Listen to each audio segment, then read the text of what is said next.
میں یہ سمجھتا ہوں کہ جو as per article 93 election act 2017 میں جو گورنمنٹ آف پاکستان نے دیا ہوا ہے، جو پوسٹل بیلٹ پیپر کے جو حقدار ہیں، رائٹ پرسن، مثلا جو بندہ پریزن میں ہے، کسٹڈی میں ہے، جس کی RO الیکشن کے لیے ڈیوٹی لگاتے ہیں، وہ بندہ، اور اس کے علاوہ جو اپنا ڈسیبل جو پرسنز ہے جو ووٹ دینے نہیں جا سکتا ہو، جو چل نہ سکتا ہو، اس کے علاوہ میں یہ آپ کے چینل کے وساطت سے گزارش میں کروں گا کہ اس چیز کو ختم کریں تاکہ الیکشن فری اینڈ فیئر ہو، کسی کے شکوک و شبہات نہ رہیں۔ رائٹ۔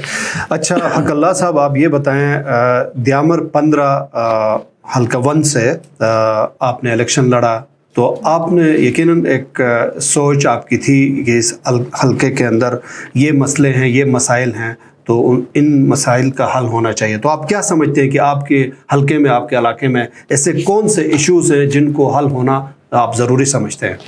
سر، سب سے زیادہ میں سمجھتا ہوں معیشت کا بڑا ایشو ہے۔ جب تک آپ معاشی طور پہ مضبوط ہوں گے تو یہ تعلیم، دوسری تیسری جو چیزیں یہ بعد میں آتی ہیں، تو معیشت کے اوپر ہماری فوکس ہونی چاہیے۔ یہاں پہ بے روزگاری کا بڑا ایشو ہے۔ گورنمنٹ سیکٹر میں آپ کے بھی علم میں ہے ابھی وہ امپلائمنٹ نہیں رہی ہے، تو لہٰذا یہ کہ ہمیں پرائیویٹ سیکٹر کو بوسٹ کرنا چاہیے، اس میں ڈفرینٹ، ہم اپنے جو جوان ہیں، خواتین ہوں مرد ہوں، ان کو ڈفرینٹ ٹیکنیکلز ہم ہنر سکھائیں تاکہ وہ معاشرے کا ایک بہترین قسم کا شہری بن سکے، حکومت کے اوپر اور دوسرے اپنے خاندان کے اوپر بوجھ نہ بن پائے۔ اور مسائل یہ تعلیم کا بڑا ایشو ہے، بہت ساری جگہوں میں سکولز نہیں ہیں، سکولز ہیں تو ٹیچرز کا ایشو ہے۔ ہاسپٹلز، ڈسپنسریاں آج سے 10-15 سال کی پہلے بنی ہوئی ہیں، یقین کریں وہاں پہ جانور بندے ہوتے ہیں، لوگ اندر گھاس اور پوس اندر رکھے ہوتے ہیں، تو وہاں پہ ڈاکٹرز جائے، نرس جائے۔ اچھا، تعلیم کا ایشو ہے، ڈرنکنگ واٹر کا بڑا ایشو ہے، صاف پینے کا پانی، جی صاف پانی، پینے کا پانی کا، تو یہ سارے آپ نے کہا کہ معیشت کا بڑا مسئلہ ہے، تو معیشت میں تو آپ لوگ ماشاءاللہ بہت مضبوط ہیں۔ ایک طرف تو جنگل کی ریالٹی آپ کو مل رہی ہے، پھر اوپر سے ڈیم کے ابھی اتنے کروڑوں روپے ہر بندے کو پیسے ملے ہیں، تو اس میں تو میرے خیال میں کوئی اتنا بڑا ایشو نہیں ہونا چاہیے۔ عالم بھائی، میں آپ کے چینل کے وساطت سے بتاؤں، یہ چند ایک لوگ ہیں، اب باہر کے لوگوں کو یہ لگتا ہے کہ جیسے دیامر کے سارے لوگ کروڑ پتی ہو گیا، ارب پتی ہو گیا۔ اس میں اگر آپ اچھی طرح وہ کر لیں تو 27 یا 28 خاندان ہیں، اس کے علاوہ یہ کسی کو پیسے نہیں ملے ہیں۔ لیکن باہر لوگ یہ سمجھتے ہیں شاید دیامر کا بچہ ہر گھر میں جو ہے پیسوں کے ریل پیل ہے، ایسی کوئی بات نہیں ہے۔ یہ بھی مطلب چند سرمایہ دار اور یہ جو دوسرے وڈیرزم لوگ ہیں ان کے پاس یہ پیسہ موجود ہے، اسی وجہ سے لوگوں کے پاس وہ چیز نہیں آئی، معیشت اسی وجہ سے۔ اچھا، دیامر بادشاہ ڈیم کی جب بات آتی ہے تو دیامر ڈیم کے اندر کچھ شکایات بھی ملی ہیں، جس میں خاص کر یہ مزدوروں کی طرف سے یہ شکایت آئی ہے کہ وہاں پہ جو مزدور ہیں ان سے 10 سے 12 گھنٹے کام لیا جاتا ہے، جبکہ اگر آپ انٹرنیشنل لیبر لا کے تحت اگر دیکھیں تو 8 گھنٹے سے زیادہ آپ کام نہیں کروا سکتے۔ اگر اس سے ایکسیس ہوتا ہے تو پھر اس کے جو ہے وہ اور چارجز ان کو دینے پڑتے ہیں یا ایکسٹرا پیسے ان کو ملتے ہیں، اس کی بڑی شکایت آئی ہے۔ تو کیا بحیثیت عوامی نمائندہ آپ نے یہ ایشو، مزدوروں کا ایشو کہیں پہ ریز کیا ہے یا کچھ ہوا اس کے اوپر کام؟ جی، 1-2 لوگوں سے ہماری اس چیز کے اوپر پیش رفت ہوئی ہے، انشاءاللہ نیکسٹ آپ کے پروگرام میں یا کہیں بیٹھیں گے تو آپ کو اس کی پروگریس بھی بتا دیں گے۔ بالکل یہ سراسر ظلم ہے۔ وہاں کے جو ملازمین ہیں، ڈفرینٹ جو اپنا کنسلٹنٹس میں اور دوسرے جو کنسٹرکشن سائٹ پہ جو امپلائیز وہاں پہ کام کر رہے ہیں، تو اگر ان کے ساتھ مطلب 12 گھنٹے 14 گھنٹے ڈیوٹی لے رہے ہیں تو یہ تو وہ سراسر جو فیکٹریز یا لیبر لا ہے اس ایکٹ کی سراسر خلاف ورزی کر رہے ہیں۔ اور وہاں پہ یہ کہ 6 ڈے ویک انہوں نے کام لینا ہے، اور جو ویک 6 ڈیز میں 48 آورس سے زیادہ انہوں نے کام نہیں لینا۔ اگر یہ اس طرح کا وہ کر رہے ہیں، مجھے بھی 1-2 کافی مطلب لوگوں کی شکایت ملی ہیں، پھر اس کے علاوہ وہاں کے جو سیکیورٹی میں ڈفرینٹ ہمارے امپلائیز ہیں ان کو بھیجا تنگ کیا جا رہا ہے، ان کے مطلب دور دور جگہوں میں پوسٹنگ کی جاتی ہے تاکہ وہ مطلب شاید چلے جائیں یہاں سے، چھوڑ کے چلے جائیں، وہ نہ ہو۔